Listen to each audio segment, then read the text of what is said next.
আসলে আমরা রাত 10টার সময় হঠাৎ করে আমাদের কাছে খবর আসে যে এই কৃষি ব্যাংক বাস স্ট্যান্ড শাখা রূপসা থানার কিছু টাকা পয়সা লুট হয়েছে বা মিসিং হয়েছে।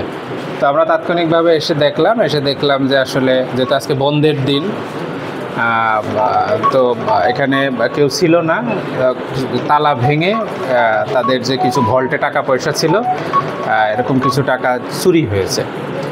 তো কত টাকা গেছে এগুলো আসলে ম্যানেজার বা যারা ব্যাংকের কর্তৃপক্ষ আছে তারা তাদের খাতাপত্র এগুলো ডিটেলস করে আমাদেরকে জানাবে, তারা বলছে।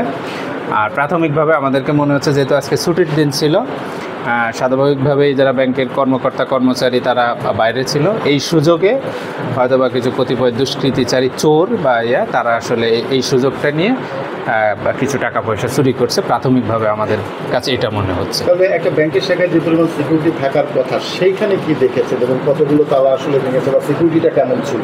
এখানে প্রাথমিকভাবে আসলে নিচেই একটা, যেহেতু এটা দোতলায়, নিচে একটা তালা ছিল।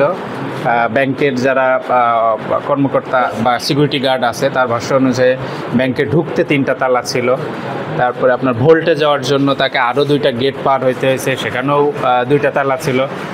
সেক্ষেত্রে মনে হয়েছে যে সিকিউরিটিটা মোটামুটি ছিল, বাট এই সমস্ত সিকিউরিটি ভেঙেই আসলে চুরিটা হয়েছে এবং একটু সময় নিয়ে চুরিটা হয়েছে আমাদেরকে প্রাথমিকভাবে যেটা মনে হচ্ছে। সবগুলো তালাই কি ভাঙা পেয়েছেন বা কাটা পেয়েছেন? আমরা সবগুলো তালা আসলে কাটা পেয়েছি। আর আমরা ব্যাংকের অথরিটির সাথে কথা বলছি যে তারা আসলে লাস্ট যাওয়ার সময় কয়টা তালা মারছিল এবং ভাঙা কয়টা আছে এটা আমরা একটু মিলানোর চেষ্টা করছি যে আসলে সবগুলো তালা এখানে আছে নাকি কোনো তালা মিসিং হয়েছে, তালা নিয়ে গেছে। এটা ভোল্টের কি অবস্থা? ভোল্টে আমরা দেখছি ভোল্ট আসলে লকারটা ভাঙা আছে। তাদের কিছু ক্যাশ ছিল, তারা আমাদেরকে জানাইছে। আসলে এক্স্যাক্টলি কত ছিল এটা তারা একটু হিসাব করছে, তবে কিছু টাকা চুরি হয়ে গেছে এটা মোটামুটি বোঝা যাচ্ছে। আপনার নামটা এবং ডেজিগনেশনটা কি বলবেন? আমার নাম সাইফুল ইসলাম, আমি অতিরিক্ত পুলিশ সুপার এ সার্কেল।